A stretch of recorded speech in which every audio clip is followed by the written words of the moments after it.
Olá, tudo bem com vocês?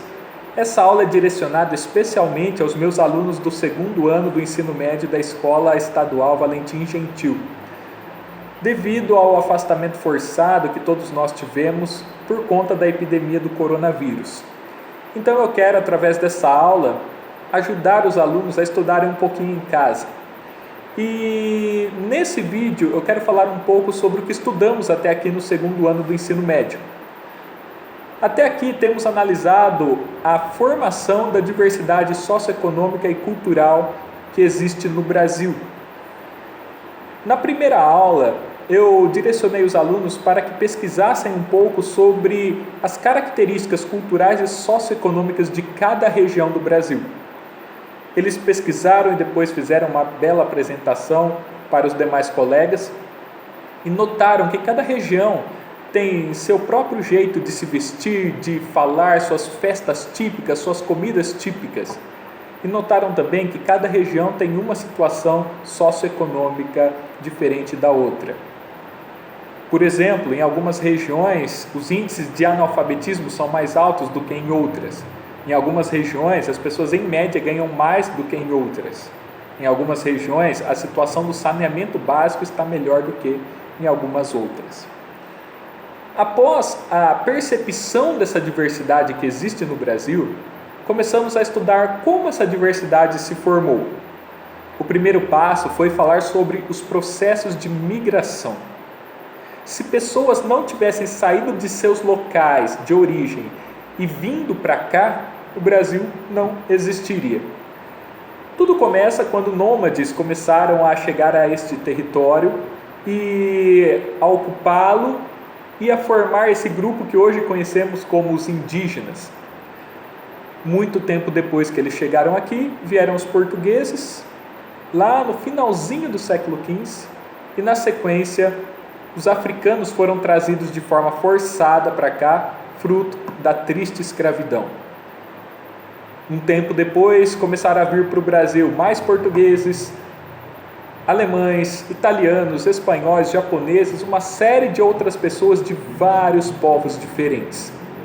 Cada um trouxe suas culturas, seus modos de pensar, e graças a essa grande quantidade de pessoas dos mais diferentes lugares que vieram aqui, nós temos hoje um país, uma unidade como nação e também uma imensa e rica diversidade. O que leva as pessoas a migrarem, a mudarem de um lugar para o outro? Principalmente dois fatores: fatores econômicos e fatores de perseguição. Muitas pessoas, portanto, mudam em busca de alimento, em busca de emprego, em busca de melhores condições de vida, em busca de terras mais produtivas. Outras pessoas mudam fugindo de perseguições religiosas, de perseguições por nacionalidade, por perseguições políticas. Enfim, esses são os motivos principais que levam pessoas a migrarem, especialmente em massa, para outro lugar. Uma coisa que nós devemos salientar é a seguinte: a vida de uma pessoa que vai morar em um novo local, ela tem suas tensões, ela tem suas dificuldades.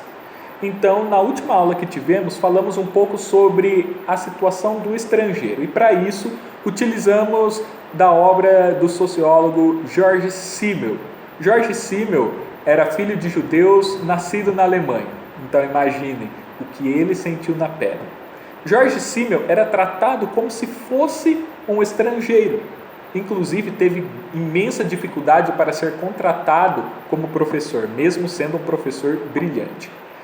George Simmel, então, escreveu um ensaio sobre estrangeiros e ali ele mostra que o estrangeiro ele vive uma situação de ambiguidade. Como assim? Ao mesmo tempo que o estrangeiro faz parte do grupo, ele está ali no grupo, ele é tratado como se fosse um estranho. O estrangeiro, por um lado, ele gera uma certa curiosidade, um fascínio nas pessoas. Por outro lado, ele gera medo. Esse medo, se exagerado, se torna uma xenofobia, e isso é um problema muito sério que nós devemos combater. Até certo ponto é normal termos um medo, um incômodo por conta daquilo que é diferente. Mas esse medo, se exagerado, ele pode gerar graves preconceitos e discriminações contra pessoas estrangeiras. E nós sabemos que devemos trabalhar pela inclusão, para que o ser humano seja respeitado e tenha as condições necessárias para viver. O estrangeiro, ele passa por mudanças pessoais, obviamente, ele rompe a bolha da sua cultura e passa a viver em um novo local, com uma nova cultura, um novo grupo, um novo clima, etc. Ele então passa por uma grande mudança, mas ele também gera mudanças no novo local onde ele está. Ou seja, o estrangeiro também é um agente de transformação social. Então, até aqui foi isso que a gente estudou nas aulas de sociologia. Refletimos um pouco sobre a diversidade existente entre as regiões do Brasil, falamos um pouco sobre os processos de migração, o que leva as pessoas a mudarem de um lugar para o outro, e também analisamos essa situação ambígua que vive um estrangeiro. Nas próximas aulas iremos aprofundar esse assunto, analisando a obra Estabelecidos e Outsiders de Norbert Elias, analisando os fenômenos da aculturação e da assimilação.